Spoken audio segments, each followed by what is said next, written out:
Nunca vivemos tantos anos. Em Portugal, a esperança média de vida ultrapassa hoje os 81 anos. Mas viver mais tempo não significa necessariamente viver melhor.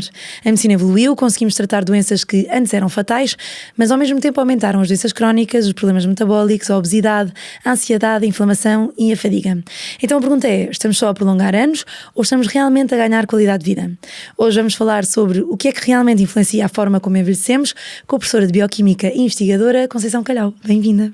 Muito obrigada. Então vamos começar aqui com o nosso Rapid Fire, estas perguntas rápidas com respostas curtas.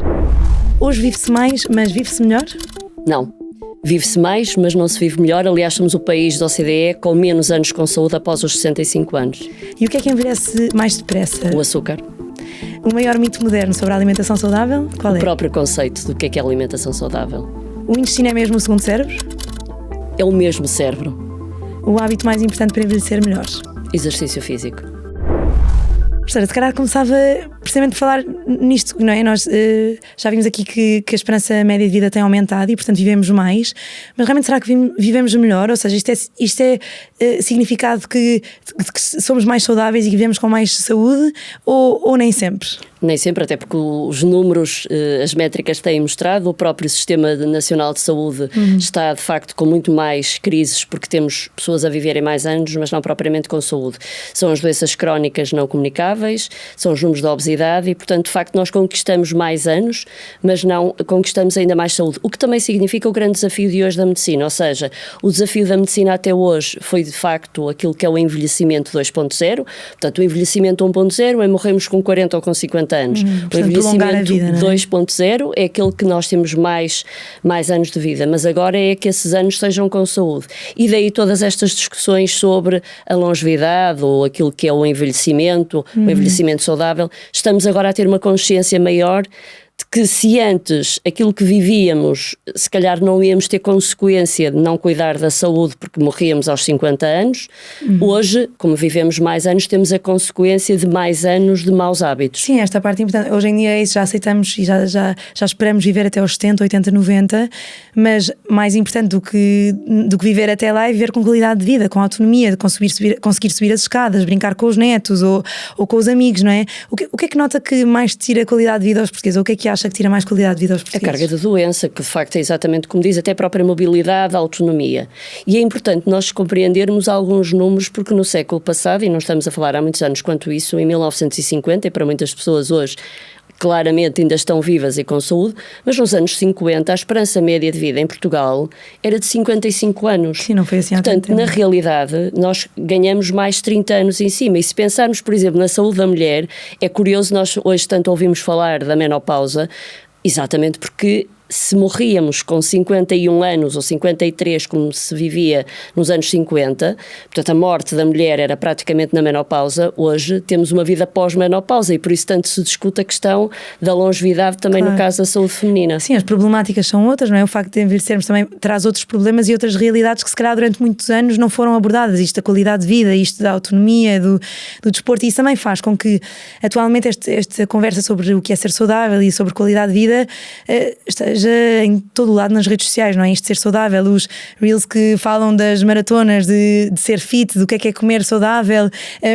mas acha que isto se traduz realmente em melhores hábitos? Ou seja, as pessoas são de facto mais saudáveis com todo este acesso à informação ou pode ter o reverso da moeda? Sim, isso sem dúvida nenhuma, mas voltando um bocadinho atrás, as escolas médicas do antes preparavam para a emergência e para tratar a mortalidade e as doenças. Hoje em dia, na realidade, estamos muito mais focados e ainda bem na medicina preventiva, na prevenção da doença e na promoção da saúde. Agora, tudo que estamos a falar em redes sociais e todo este consumo do healthy, claro que isto tem, como dizia bem, quer dizer, a moda aqui já pode não ser ciência e a verdade é que estas obsessões muitas vezes não são propriamente o mais saudável. Há uma coisa que é importante nós retirarmos desse consumo de informação, é que há uma procura e a oferta é feita pela procura, o que significa que a sociedade em geral está permeável e está à procura desses conceitos. Quer ser mais saudável. Portanto, acho que devemos aproveitar isso como uma grande oportunidade e aliás como fazem alguns médicos nas redes sociais e bem.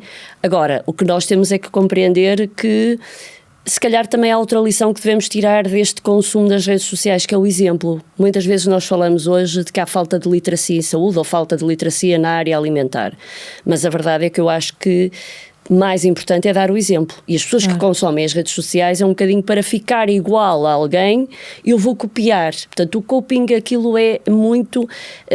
o que é que faz mudar comportamento? Já não é saber que comer melhor faz-nos melhor. Provavelmente é porque eu quero copiar o hábito de alguém para ficar igual a esse até porque alguém. A maioria de nós sabe quando está a fazer alguma coisa, quer dizer, seja fumar, qualquer hábito, a pessoa sabe quando já tem um bocadinho mais esta noção do que é bom, do que é mau. Mas às vezes o próprio ambiente e a forma como as redes sociais nos influenciam fazem com que seja mais provável ter um ou outro comportamento, não é? E nisso o ambiente também é importante, ou seja, a parte toda de políticas de saúde também, ter um ambiente que facilite hábitos saudáveis, não é? Sem dúvida nenhuma. Era o que eu estava a dizer, é o exemplo, ou seja, enquanto profissionais de saúde, e este é um exemplo clássico e toda a gente vai perceber quem é profissional de saúde, quer dizer, nós não podemos estar a discutir os números, as intervenções, as políticas no palco e a seguir vem um coffee break que nada de adequado tem de oferta. Nada. Ou seja, não tenho nenhuma oferta que seja adequada. Nem sequer aqui é democrático de podermos escolher.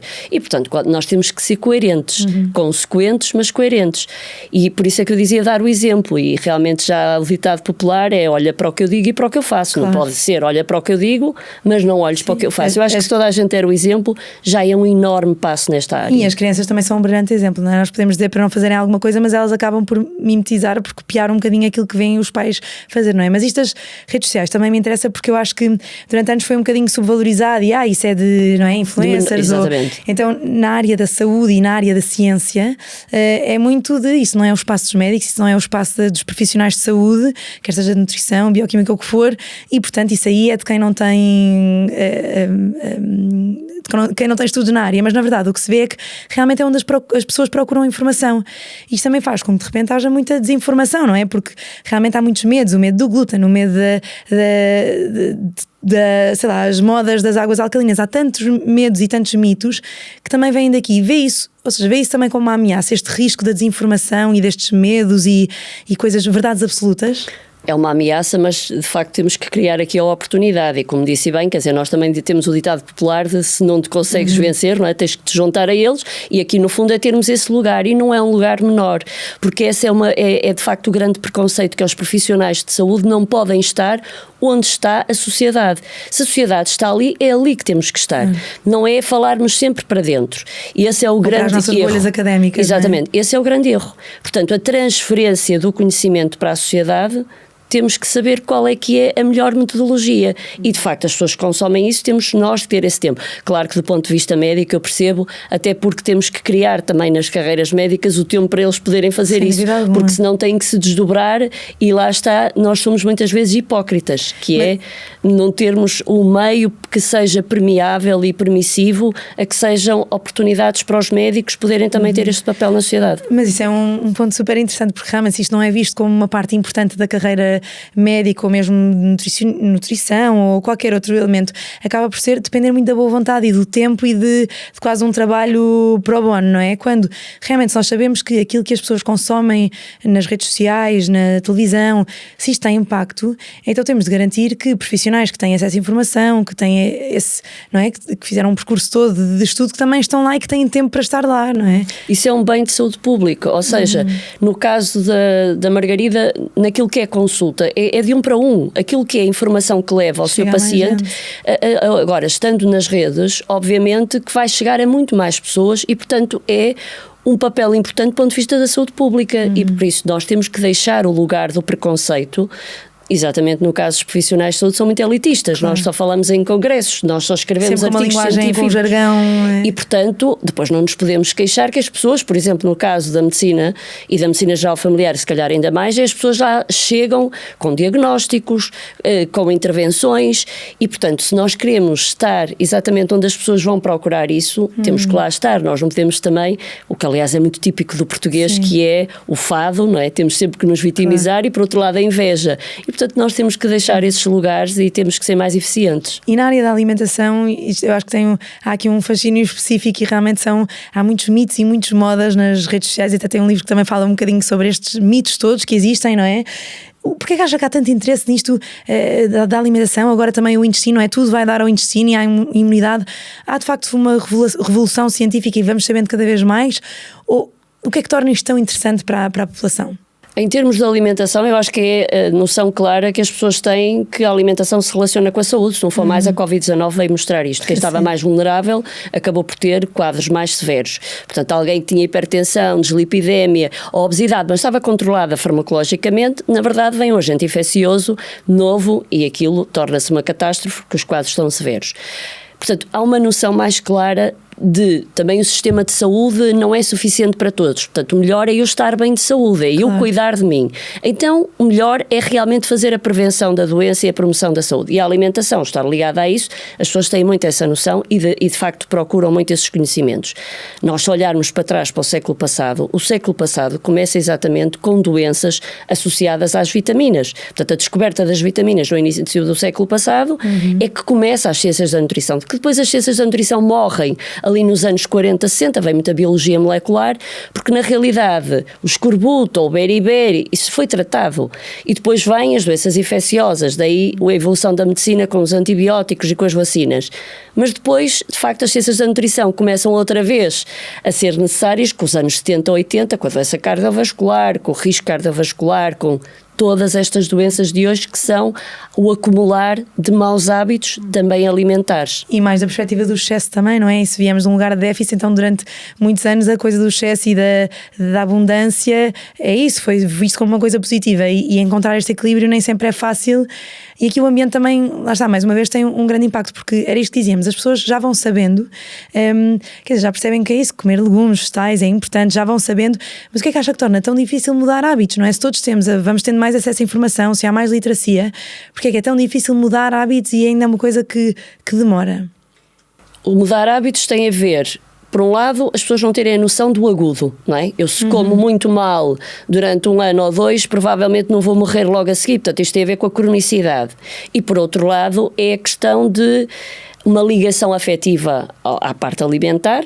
Nós sabemos que em Portugal os números são tão importantes relativamente à doença mental, relativamente à ansiedade, o consumo de ansiolíticos, de antidepressivos, o que significa que a saúde mental não está bem e há uma ligação emocional muito forte com a comida, que muitas vezes é compensação, é aquilo que é recompensa e, portanto, uma coisa está muito ligada à outra. E daí que, de facto, seja difícil mudar comportamentos porque há uma recompensa, há uma fome emocional. Não basta dizer às pessoas que têm uma adição ao açúcar ou uma adição em particular até ao chocolate, dizer que não deve comer porque lhe vai fazer mal, isso só lhe vai aumentar a culpa. Portanto, há aqui um caminho a fazer com profissionais de saúde dessa área da saúde mental e que não deve ser posta de lado, e que também existe muito o preconceito de se psicoterapia é só para quem está maluco ou quem... Há um preconceito muito grande ainda em Portugal de procurar essa ajuda. Sim. E por isso não devemos dissociar uma coisa da outra. E no próprio sistema de saúde, não é? Porque depois isto leva-nos aqui um bocadinho, há uma falta de recursos muito grande, quer seja na área da nutrição, quer seja na área da psicologia, ou seja, este aspecto dos estilos de vida, que são tão importantes também quando falamos em qualidade de vida, vão sendo muito descurados e por isso temos poucos recursos quando temos, eu especialmente que trabalho em cuidados de saúde primários, não é? Noto isso, que precisava ali de uma equipa mais multidisciplinar e que isso ainda não existe, que é muito difícil e que, portanto, a pessoa vai acabando por depender muito das redes sociais e da informação que lê, porque realmente não se consegue sentar e ter uma consulta, não é? As pessoas sentem-se sozinhas no percurso e verdade é que os cuidados primários deviam ser exatamente isso, devia ser a prevenção, devia ser a promoção da saúde, mas ainda existe muito conceito ou preconceito, quer das escolas médicas, quer da sociedade em geral, da emergência. E, portanto, vivemos na emergência. Nós temos sempre que tratar qualquer coisa e, portanto, o médico é muito formado para tratar, para a emergência e não propriamente para a medicina preventiva. Mas é isso, eu acho que isso é que torna o nosso trabalho desafiante, porque quando falamos em prevenção, há coisas que se notam logo e eu acho que isto da qualidade de vida até é uma delas, a pessoa sente-se melhor, mas depois há resultados que demoram tempo e, portanto, quando nós estamos, se calhar, a batalhar contra campanhas de marketing de, não é, super suplementos que fazem milagres e esta ideia de faz isto e amanhã nota a diferença, é difícil tornar a prevenção e os estilos de vida, que na verdade são muito mais sobre consistência, sobre equilíbrio, sobre não haver extremismos, é difícil tornar isso apelativo. Como é que se faz? Como é que se luta um bocadinho contra esta indústria que nos promete soluções milagrosas e que faz alegações de saúde que muitas vezes nem são... Desde logo, a não termos o preconceito de ir ao médico saudáveis, não é? Desde logo isso, porque tem-se a ideia de que... E tem-se a ideia e depois muitas vezes também o próprio sistema de saúde fica aborrecido se há a ocupação de uma vaga de alguém que está saudável. Então, mas vem cá e está tudo bem. Exatamente, portanto, se está saudável, para que é que precisa de ir ao médico? E, portanto, eu acho que há aqui coisas de base, que é esse preconceito, e se tivéssemos de facto o conceito de ter uma equipa que cuida de cada um de nós, e eu não tenho dúvidas absolutamente nenhumas que a medicina caminha nesse sentido, e não vai ser a longo prazo, a muito rápido prazo nós vamos ter as equipas que cuidam de cada um de uma forma muito mais personalizada, que as pessoas, por se sentirem abandonadas, se sentirem sozinhas, é que procuram outras soluções. Isso não é muito difícil de perceber, as pessoas sentem-se sozinhas no seu percurso e, portanto, não se sentem ouvidas, não se sentem compreendidas, não se sentem envolvidas, muitas vezes ficam à espera de consulta muito tempo, ou vão a uma especialidade médica depois para ir a outra, também tem um desfazamento de tempo, tudo isso perdemos o paciente pelo caminho. Sim, mas há um bocadinho esta ideia de que as pessoas rejeitam a prevenção ou que não querem ser saudáveis, e realmente acho que uma das formas como se vê que as pessoas querem e têm curiosidade é isto de, nós sabemos hoje em dia que a indústria do bem-estar e do wellness, não é, tem vindo a crescer de uma forma... E está fora do sistema de saúde.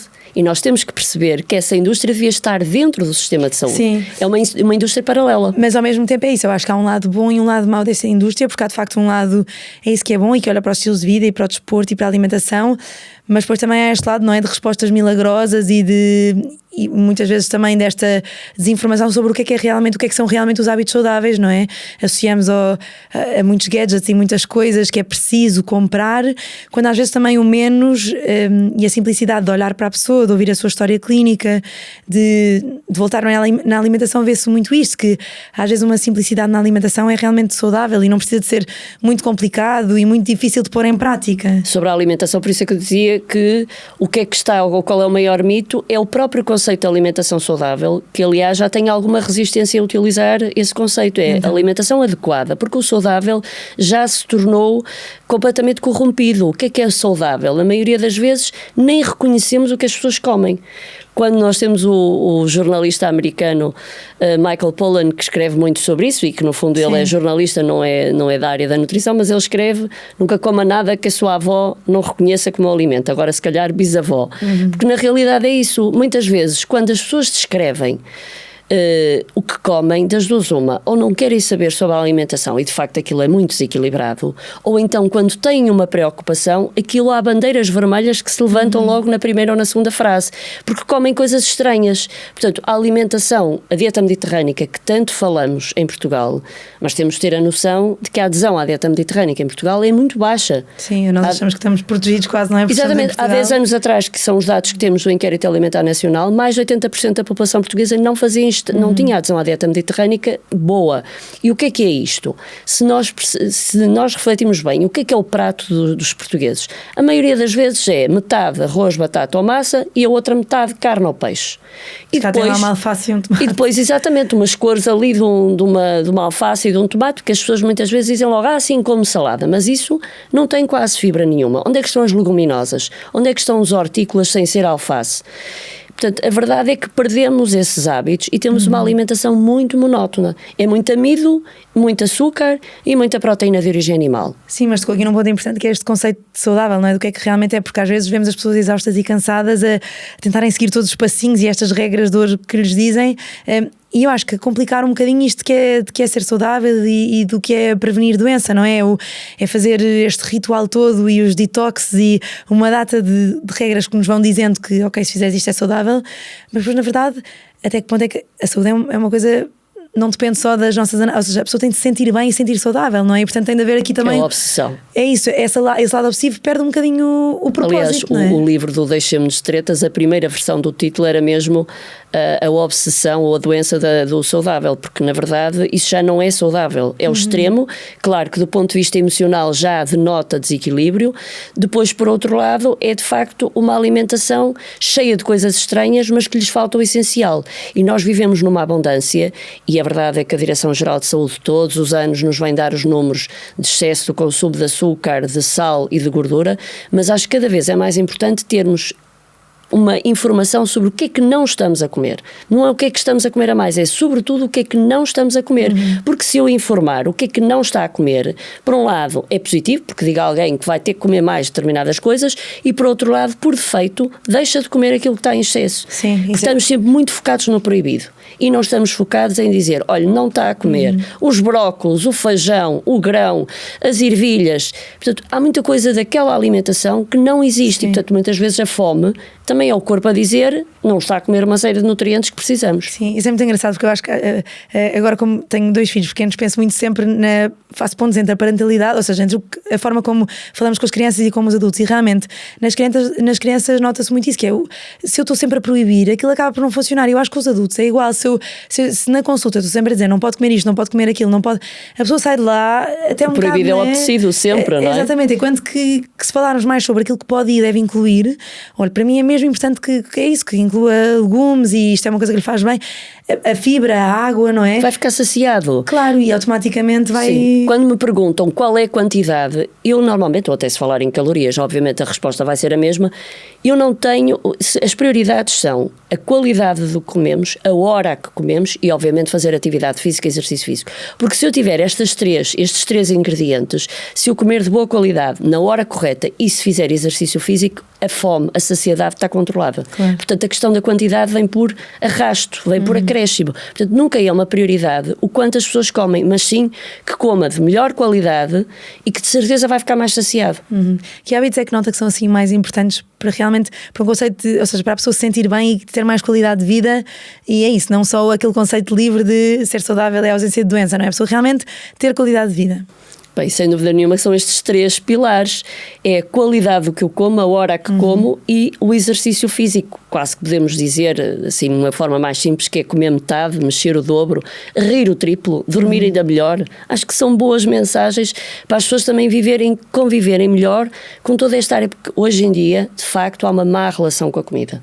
Porque ou de facto se acha que não tem nada a ver com a saúde e se não se cuida da alimentação, ou se tem esta ligação totalmente doentia em relação à alimentação. Sim, perceber que é possível viver sem extremismos, não é? Porque é o tudo ou nada, e eu acho que isso é que às vezes também dificulta, que há espaço para um equilíbrio em que a pessoa é isso, é saudável e aprende a gostar mais do que dizer só porque que disseram, não, isto faz mal, isto faz bem, aprende a gostar daquilo que Sim, daquilo quando que me faz dizem bem. Que comem gelatina, que comem leites, já se levantou a bandeira vermelha. Portanto, já a relação com a comida não é boa. E depois se eu falo em leguminosas, digam logo, isso é muito pesado. Quer dizer, temos o conceito que a feijoada não é adequada. Bem, se tiver muito sal e se tiver muitos enchidos, claro que sim. Agora, se eu comer o feijão, a carne ou o peixe da feijoada com legumes, não tem problema nenhum, está bastante equilibrado, mas as pessoas têm o preconceito de que o saudável, lá está, é o arroz e é o peito de frango, que aliás eu costumo brincar muito que não sei o que é que aconteceu às coxas de frango, não se devem vender porque é só peito de frango. Mas nós falamos sempre assim numa perspectiva muito individual. Não acha que a sociedade também tem de se adaptar e promover mais saúde? Porque é isso, quando falamos nas escolas, na publicidade que vemos nas estradas, tudo isto também tem muito impacto, não é? Nós sabemos e por isso é que o marketing funciona, porque vê que aquilo tem resultado. É um apelo, é um isso, apelo não faria constante sentido também a comer. promover, haver aqui garantir que temos um ambiente que também é propício à criança sair da escola e querer ir andar de bicicleta ou andar nas estradas ou comer bem, comer fruta, vegetais, garantir que isso é parte integrante das cantinas escolares, isso também faz diferença, não é? É o ambiente, é ser um contínuo. Não é eu estar a dizer uma coisa e depois proporciono outra. Não faz sentido que as escolas tenham nas máquinas de venda alimentos que não são adequados, que à volta exista todo esse apelo. Eu até diria que à volta poderia existir algum apelo desde que a escola tivesse todo o ambiente completamente melhor, controlado, de bem com o tema, não é proibir umas coisas e não ter alternativas. Portanto, eu acho que a hipocrisia, muitas vezes também política, não permite que estas coisas aconteçam. Portanto, eu não posso estar, como já me aconteceu, estarmos a dar formação para toda uma equipa de recursos humanos em que vamos promover saúde e prevenção da doença, estamos a falar em alimentação adequada e depois as pessoas vão, por exemplo, a um bar e mesmo que tenham ofertas de todo o tipo, eu não posso ter os preços a fazer a escolha. Claro. Eu não posso ter um bolo a custar 40 cêntimos e uma peça de fruta a custar 1 euro, ou um iogurte a custar 3,20 €. Eu já assisti a isto na primeira pessoa. E, portanto, mais uma vez, eu não posso ter equipas de recursos humanos a investir tempo e recursos a dar formação aos recursos humanos para terem opções melhores, mas depois não é favorável, o ambiente não é minimamente favorável. E nós falamos aqui muito dos hábitos e estilos de vida saudáveis numa ótica de prevenção, mas mesmo no tratamento das doenças isto são coisas que são sempre importantes, não é? Nós sabemos que estes hábitos saudáveis, a forma como a pessoa se alimenta, o exercício que faz, mesmo em processos terapêuticos, são parte integrante de do tratamento de quase todas as doenças, não é? O médico é formado para uma terapêutica não apenas farmacológica. E isso também tem que mudar muito nas escolas médicas. Portanto, eu estou associada não só à Faculdade de Medicina do Porto, que também estive envolvida na reforma curricular, como aqui na Nova Medical School.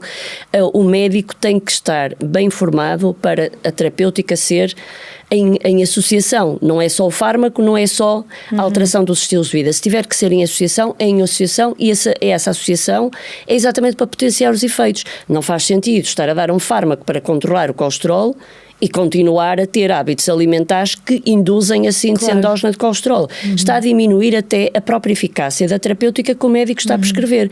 Portanto, todos estes conhecimentos permitem que o médico tenha uma intervenção que seja de facto mais completa. Sim, é olhar sempre para o doente como um todo e para a pessoa como um todo e perceber que é muito isto de juntar os estilos de vida e o ambiente em que cresce e em que está. Muito obrigada, professora Conceição.